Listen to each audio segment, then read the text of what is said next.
यह आम धारणा है कि जग जोरू और जमीन के लिए ही युद्ध होते रहे हैं। हालांकि कुछ विद्वान मानते हैं कि महाभारत युद्ध के कारण कुछ और भी थे। क्या थे वह सब कारण, आइए विस्तार से जानते हैं। लेकिन इससे पहले आप सभी से निवेदन है कि अगर आपको वीडियो पसंद आए तो कृपया चैनल को सब्सक्राइब जरूर करें और वीडियो को ज्यादा से ज्यादा लाइक और शेयर करें। महाभारत में भूमि बंटवारा युद्ध का सबसे बड़ा कारण था, लेकिन दूसरे लोग मानते हैं कि बंटवारा शांतिपूर्वक हो सकता था, लेकिन कुछ महिलाओं की जिद के कारण कौरवों और पांडवों के बीच कटुता बढ़ गई, जिसके परिणामस्वरूप युद्ध हुआ। बहुत से लोग महाभारत युद्ध का दोषी महिलाओं को मानते हैं। धृतराष्ट्र और पांडु की माताएं अंबिका और अंबालिका काशी नरेंद्र की पुत्रियां थीं। धृतराष्ट्र की पत्नी गांधारी और पांडु की पत्नी कुंती का जीवन बहुत ही संघर्षों से भरा रहा है, लेकिन इन सबसे पहले अंबिका और अंबालिका के पति विचित्रवीर्य की माता सत्यवती का ही राजपाट और महल में दखल अधिक था। वही सारे फैसले लेती थी और भीष्म को उनकी बातें सुनना होती थी। उसके जाने के बाद सत्ता का केंद्र बदल गया।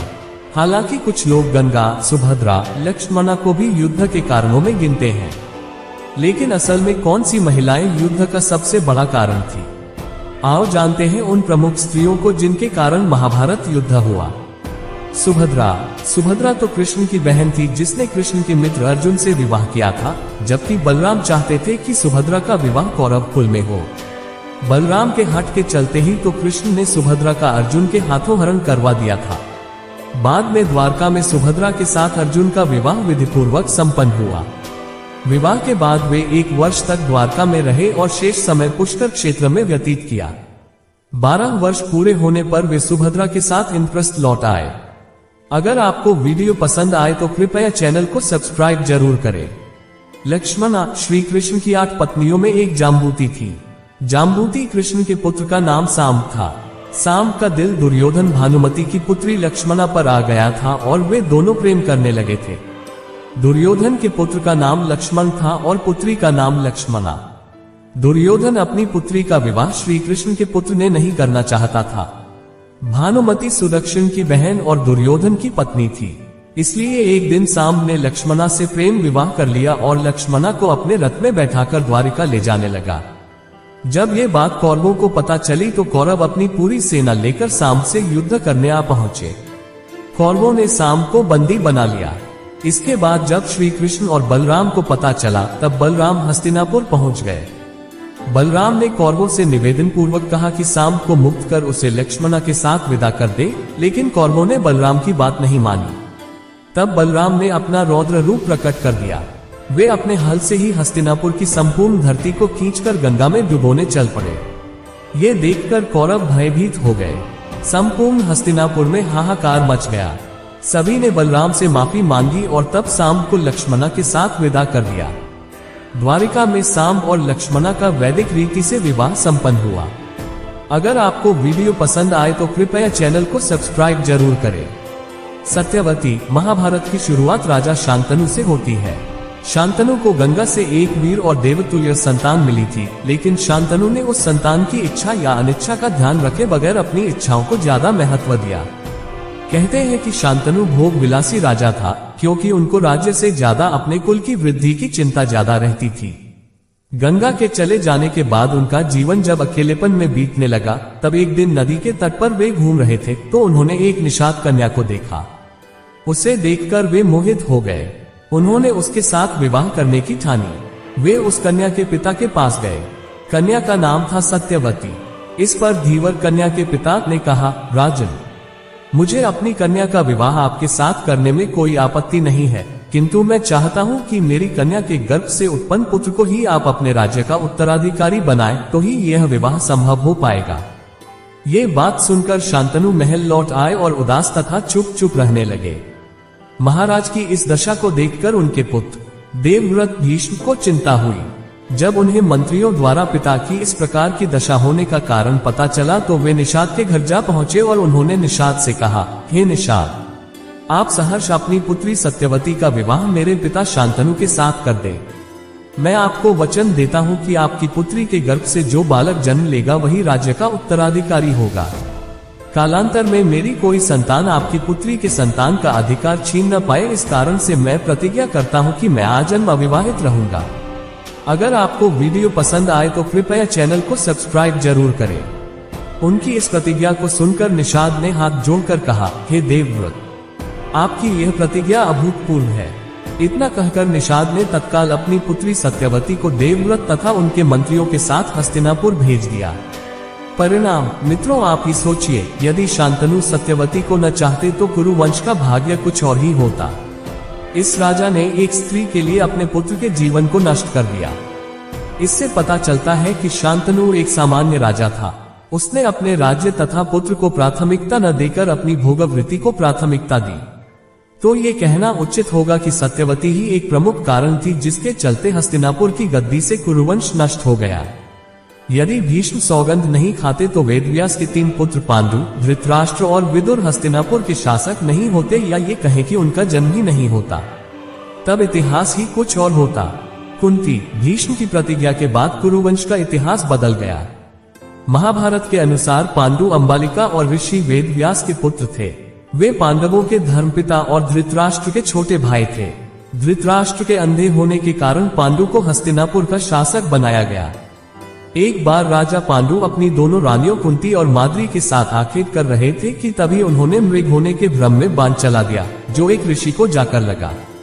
उस समय वह ऋषि अपनी पत्नी के साथ सहवास कर रहे थे और उसी अवस्था में उन्हें बाण लग गया। इसलिए उन्होंने पांडु को श्राप दे दिया कि जिस अवस्था में उनकी मृत्यु हो रही है, उसी प्रकार जब भी पांडु अपनी पत्नियों के साथ सहवासरत होंगे तो उनकी भी मृत्यु हो जाएगी। उस समय पांडु की कोई संतान नहीं थी।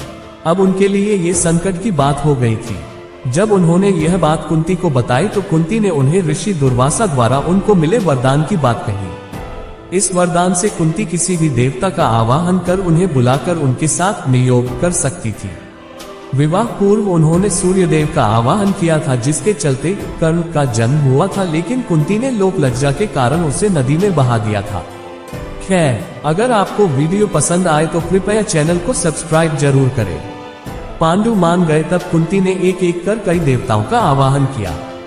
इस प्रकार माद्री ने भी देवताओं का आवाहन किया। तब कुंती को 3 और माद्री को 2 पुत्र प्राप्त हुए, जिनमें युधिष्ठिर सबसे ज्येष्ठ थे। कुंती के अन्य पुत्र थे भीम और अर्जुन तथा माद्री के पुत्र थे नकुल व सहदेव। कुंती ने धर्मराज, वायु एवं इंद्र देवता का आवाहन किया था, तो माद्री ने अश्विन कुमारों का। एक दिन वर्षा ऋतु का समय था और पांडु और माद्री वन में विहार कर रहे थे। उस समय पांडु अपने काम वेग पर नियंत्रण न रख सके और माद्री के साथ सहवास करने को उतावले हो गए, और तब ऋषि का श्राप महाराज पांडु की मृत्यु के रूप में फलित हुआ। माद्री पांडु की मृत्यु बर्दाश्त नहीं कर सकी और उनके साथ सती हो गई। ये देखकर पुत्रों के पालन पोषण का भार अब कुंती पर आ गया था। उसने अपने मायके जाने के बजाय हस्तिनापुर का रुख किया। हस्तिनापुर में रहने वाले ऋषि मुनि सभी पांडवों को राजा पांडु का पुत्र मानते थे, तो वे सभी मिलकर पांडवों को राजमहल छोड़कर आ गए। कुंती के कहने पर सभी ने पांडवों को पांडु का पुत्र मान लिया और उनका स्वागत किया। राजमहल में कुंती का सामना गांधारी से भी हुआ। कुंती वसुदेव जी की बहन और भगवान श्री कृष्ण की बुआ थी, तो गांधारी गंधार नरेश की पुत्री और राजा धृतराष्ट्र की पत्नी थी। गांधारी धृतराष्ट्र को आंखों से नहीं, मन से भी अंधों की भांति व्यवहार करते थे, इसलिए गांधारी और शकुनी को अप्रत्यक्ष रूप से सत्ता संभालनी पड़ी। गांधारी को यह चिंता सताने लगी थी कि कहीं कुंती के पुत्र सिंहासनारूढ़ न हो जाए। ऐसे में शकुनी ने दुर्योधन के भीतर बाल्यकाल से ही पांडवों के प्रति घृणा का भाव भर दिया था। द्रौपदी, पांडवों की पत्नी द्रौपदी को इस युद्ध का सबसे बड़ा कारण माना जाता है। महाभारत के अनुसार जब दुर्योधन इंद्रप्रस्थ को देखने गया तो एक जगह उसने रंगोली बनी देखी और उसने समझा कि यह कितना सुंदर फर्श है, लेकिन असल में वह जल से भरा ताल था। दुर्योधन उसमें गिर पड़ा। भ्रमवश उसके गिरने पर द्रौपदी जोर से हंसने लगी और उसके मुंह से निकल गया, अंधे का पुत्र भी अंधा। बस यही बात दुर्योधन के दिल में तीर की तरह धंस गई। हालांकि बाद में द्रौपदी को अपनी गलती का एहसास भी हुआ था, लेकिन व्यंग्य में कहे गए शब्द का जो असर होना चाहिए थे वह हो चुका था। दुर्योधन ने अपने इस अपमान का बदला लेने की ठान ली थी। अगर आपको वीडियो पसंद आए तो कृपया चैनल को सब्सक्राइब जरूर करें। शकुनी ने इस अपमान का बदला लेने की एक तरकीब बतलाई।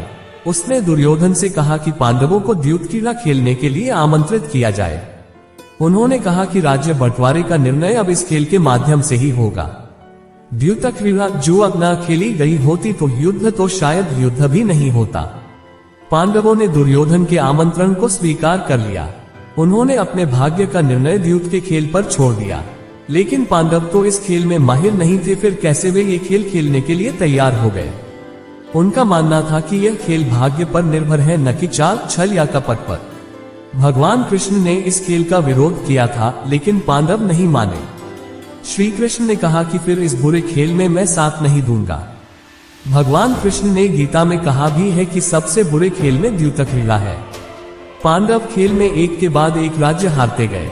फिर उन्होंने उनके पास की वस्तुएं भी दांव पर लगा दी। अंत में उन्होंने द्रौपदी को दांव पर लगा दिया।